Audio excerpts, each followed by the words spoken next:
Saudaraku, jalan Provinsi Terangun Gaya Luas yang menghubungkan ke perbatasan Abdia mengalami kondisi yang memprihatinkan. Dengan bebatuan di aspal yang berserakan dan tergenang seperti kubangan kerbau.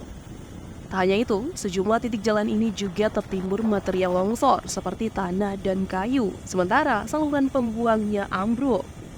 Dampaknya sangat terasa karena genangan air menyulitkan pergerakan kendaraan, terutama roda 2 maupun roda 4. Warga setempat seperti Safrizal dari kota Kutacane, Kecamatan Babu Salam, Kabupaten Aceh Tenggara menyatakan keprihatinannya. Dirinya mengatakan bahwa jalan provinsi ini sering dilintasi masyarakat menuju Banda Aceh dan sebaliknya, dari Banda Aceh menuju Kabupaten Gaya Luas dan Aceh Tenggara.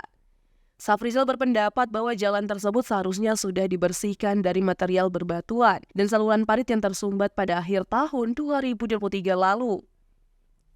Ini penting karena lintasan tersebut menjadi jalur utama bagi kendaraan yang menuju kota wisata selama liburan akhir tahun. Juga bagi pejabat yang melakukan perjalanan ke luar daerah. Sayangnya, jalan di lintasan Terangun Gaya Luas Abdia tidak mendapat perhatian yang memadai dari dinas terkait.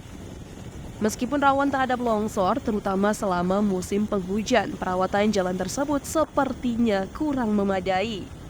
Safrizal menyoroti bahwa selama musim hujan, mobil seringkali terjebak di material longsor, bahkan harus bermalam di kawasan hutan lindung tersebut. Situasi ini memerlukan tindakan lebih lanjut untuk menjaga keamanan dan kenyamanan pengguna jalan. Dari Aceh Tenggara, Asnawi Lui, Tribun Gayo.